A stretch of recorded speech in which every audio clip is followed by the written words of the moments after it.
My name is Bibi, and I'm 32. Let me start off this story time by saying I'm super grateful for this platform because what I'm about to share is something I've kept under wraps for way too long.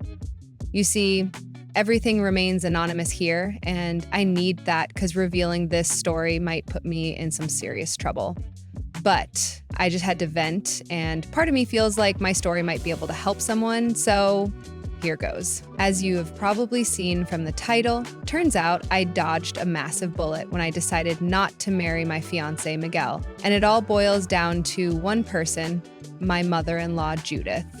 I know that these stories tend to be a bit more on the anti-mother-in-law hate train, but let me tell you, if this woman did not treat me like complete garbage, I don't know where I would be in this life.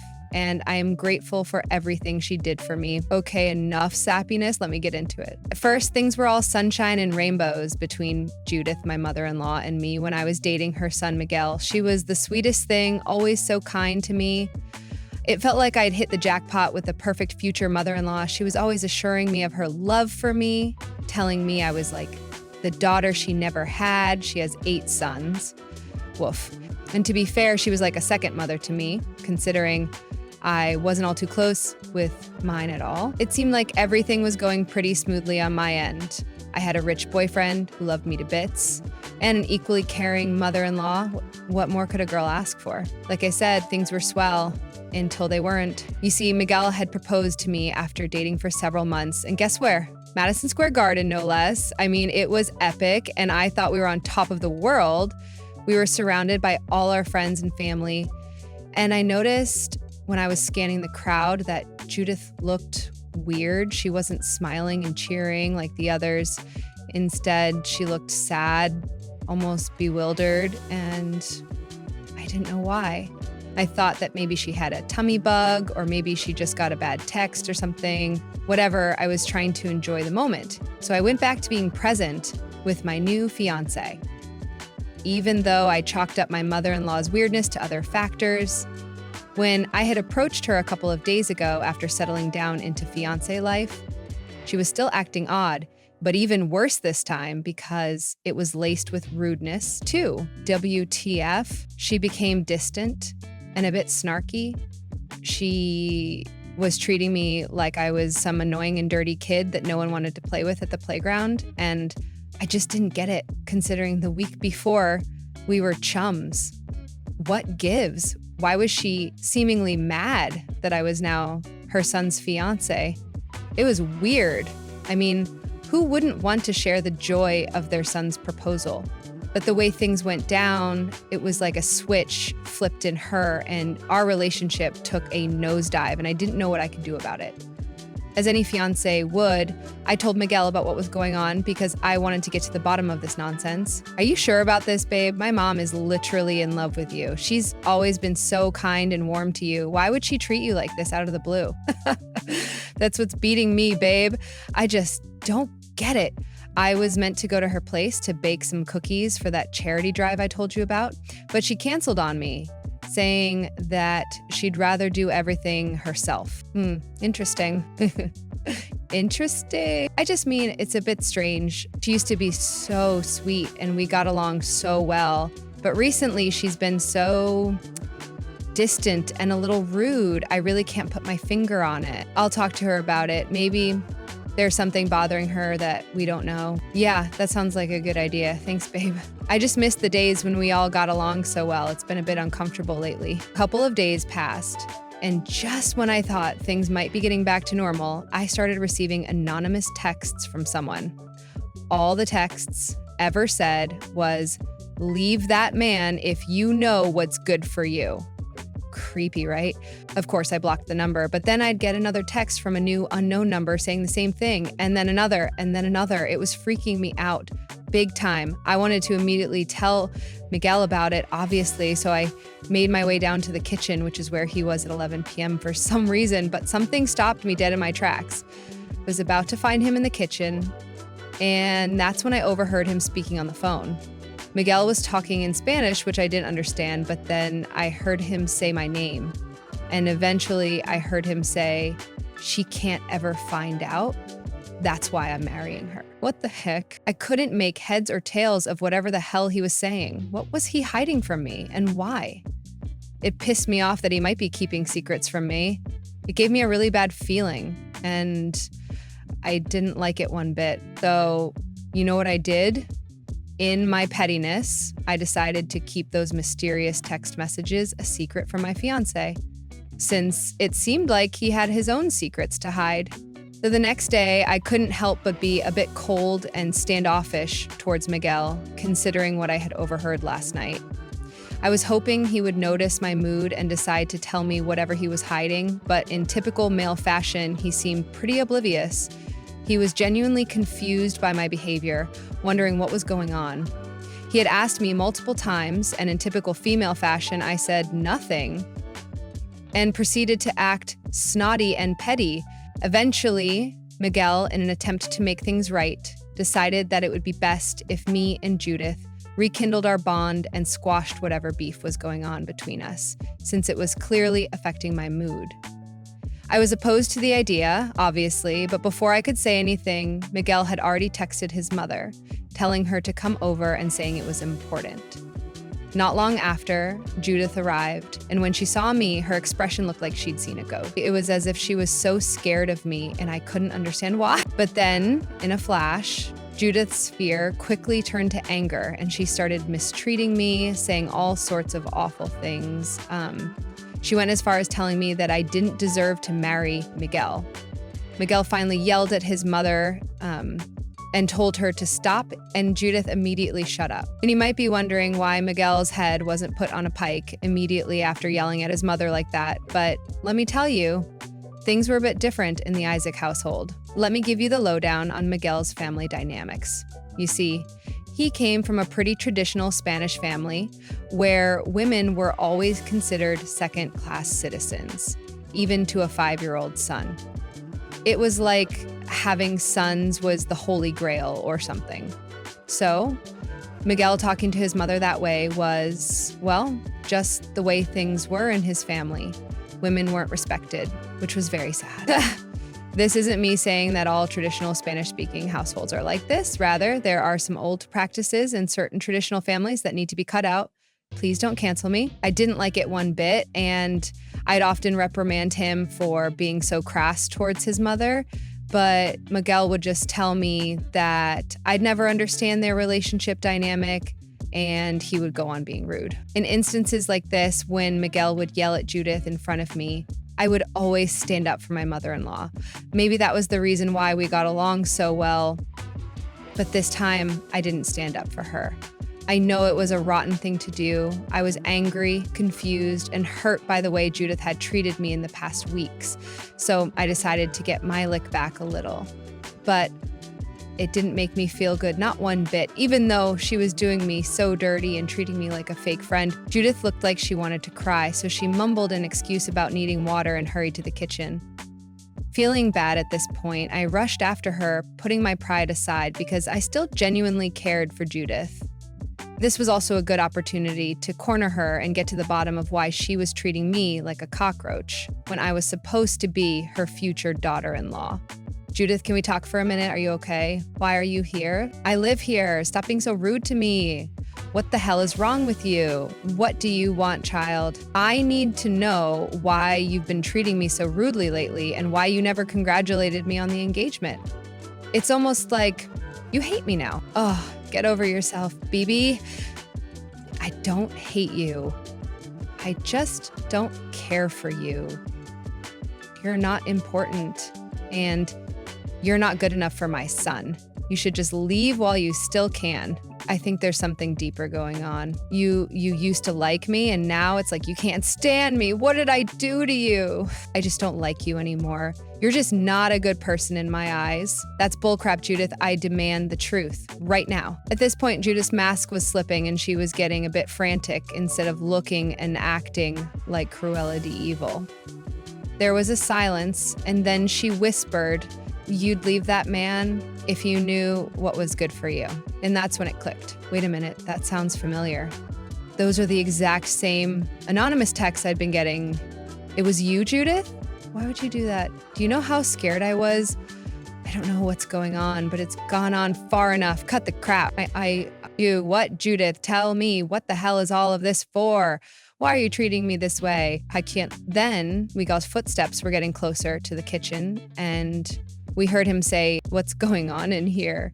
I heard shouting, "Mom, I swear to God, if you can't control yourself, I'm going to have to ask you to leave." And just like that, Judith turned back to her mean self, yelling at me, calling me all sorts of names, and bullying me. As Miguel promised, he escorted her outside the home, calling her an Uber to take her back to her apartment, and I was left there in the kitchen, wondering if I was being punked. This family drama was getting more complicated by the second, and it didn't look like it was going to calm down anytime soon. I was scared of what that might have meant for my marriage. So the day of the wedding was quickly approaching, and Miguel, being a rich man who liked luxurious things, was showering me with gifts and buttering me up for the big day. I was still quite angry with him since he was clearly keeping a secret from me, but I didn't mind the gifts. In fact, I was starting to think that maybe the secret he was keeping from me was just a huge surprise he had in store for our wedding, and that I was being paranoid because his awful mother was treating me like crap. Judith was hounding me with texts. She'd continuously ask if the wedding was still on. When I asked her why she was asking, Judith would reply with something rude or snarky, saying something along the lines of, "So that I know whether to drink my sorrows or celebrate, because I don't want you in my life anymore." I was getting seriously pissed off by this point. It was becoming unbearable, and I was actually contemplating disinviting Judith from the wedding altogether. I couldn't take it anymore, so I told Miguel about it, but when I did, he didn't seem too pleased. "Miguel, look at the crap your mother is sending me. Can you believe it?" That's actually pretty clever. I gotta use that. I'm kidding. I can't take it anymore. You have to disinvite your mother from the wedding. I've decided. What? BB, I can't do that. She's my mother, for God's sake. I don't care, Miguel. She's making my life a living hell, and I can't stand her anymore. And it doesn't seem like she's listening to you, so what are we gonna do? This is the only solution. I think you're being a bit rash, babe. Let's talk about this. What is there to talk about? Do you love me? Yes, of course. Then act like it. Disinvite her from the wedding. She clearly doesn't want to be there anyway, and I don't want her to ruin our day. Bebe, you know I love you, but I also love my mother. I can't just disinvite her. Miguel, do you? Because the way you talk to her says otherwise. What the hell did you just say to me? You heard me. And that's when the argument escalated even further. We were screaming at each other at this point, and it felt like our relationship was hanging by a thread. This drama was spiraling out of control, and I didn't know if we'd make it to the wedding day in one piece. And it was all because of that lady. I was hating her by the minute. So that night, after our big fight, Miguel and I slept in different rooms. I couldn't stop crying, feeling like our relationship was falling apart. But then I had a not so bright idea. I thought, if I have to suffer, then so should my mother-in-law. So at 2 a.m., I started spam calling her phone, even though I knew she was probably sleeping. When Judith finally answered the phone, I started shouting and cursing at her, telling her that I was going to treat her the way her son treated her, since that's what she seemed to want and what she seemed to respect. I don't know if it was the sleepiness in her voice or what, but she sounded so sad and defeated, and I couldn't help but feel bad for my bully for some strange reason. I cried and told her that I had always been nice to her, but I wasn't going to play nice anymore, and I'd see her on the wedding day, and that I was prepared for whatever BS she was going to come with, because I was so sick of the constant hot and cold behavior from her. Judith sounded a bit distraught on the phone, like she wanted to say something, but she couldn't find the words. She kept muttering, "It's not safe, it's not safe." And I demanded to know what she meant, but Judith refused to fess up to whatever it was she was hiding. Frustrated, I hung up the phone, promising never to speak to her again. A few more days had passed, and the wedding day was drawing closer. But me and Miguel still hadn't resolved our issues. We were passing by each other in silence in the house, and it was starting to feel like we were housemates and not fiancés. Finally, I had had enough, as if I hadn't already. I couldn't take the drama and BS any longer, so I snapped and yelled, "I'm sick and tired of everything. I demand to know the truth." The truth. Cut the crap, Miguel. I don't know what you're talking about. You know exactly what I'm talking about. I overheard you talking to someone in the kitchen some nights ago, and I want to know what's going on. It's bad enough that my future mother-in-law is treating me like crap and acting shady, and now you too? At those words, Miguel's whole face changed. He looked both angry and strangely calm, and it sent shivers down my spine. I'd never seen anyone look so scary before. What's wrong? Next morning, Miguel, now livid, accused me of eavesdropping on him and invading his privacy. Huh? I insisted how that wasn't fair and he was deflecting, and I demanded to know the truth, but instead of revealing anything, Miguel just kept getting angrier and he began breaking things in the house. And not just throwing things off the coffee table, he was smashing lamps against the wall and the shards were scattered everywhere. I was so scared, you guys. I was stuck, frozen in place as I watched him destroy so many things in the house. And in that moment, when I saw Miguel's anger and violence, I knew that I could never marry a man like that. It was a terrifying realization. I couldn't live my life in fear and chaos. I slowly made my way upstairs, determined to pack some of my most important things and leave as quickly as possible. Miguel was so blinded by his rage and destruction that he didn't even notice me sneaking out of the house. I quietly got into my car and decided to leave, leaving the engagement ring on the bathroom sink. I was crying as I drove to my mother's house. I needed to make sense of everything that had just happened, but I didn't even know where to begin. As I was on my way to my mother's house, I decided to make a call to my mother-in-law, Judith. I needed to let her know that I had finally taken the step she seemed to have wanted all along, calling off the wedding. I was taken aback by how happy Judith sounded on the other end of the phone. She actually said this was the best thing that could have happened. I was about to curse at her, calling her evil for being so happy at my downfall, but then she dropped a bombshell. Judith told me she wanted to meet in a private park somewhere close to where I was driving to discuss something important. She told me that when I arrived, I had to leave my phone in the car, which was strange. I was reluctant, of course, considering everything that happened, but my curiosity got the best of me. I needed answers about why she and Miguel had been acting so strangely and why they were trying to drive me to madness. So I took a detour to meet her in the park, as we had discussed. I waited for about 30 minutes or so, and finally Judith appeared, wearing the biggest smile on her face. She told me that she was so proud of me, leaving me completely confused. I really wanted to throw hands, but I decided to be classy, so I demanded an explanation instead. I told her that this would be the last time I would ask her this, warning her that I would leave for good if she didn't spill the beans. And that's when Judith began to unravel the truth. Baby, you have to understand that everything I did to you, I did it for a reason. Miguel, oh God save him, Miguel is not a good person.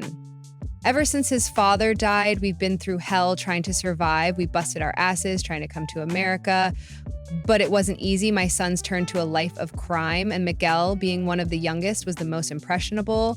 Whether it was stealing, committing fraud, selling drugs, or becoming pimps, my sons have all done something terrible for the sake of money, and I don't like it one bit.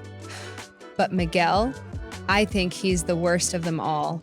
He's so ruthless. I tried my best to steer them toward the right path, but they kept choosing crime. My jaw was practically on the floor. Miguel doing crime?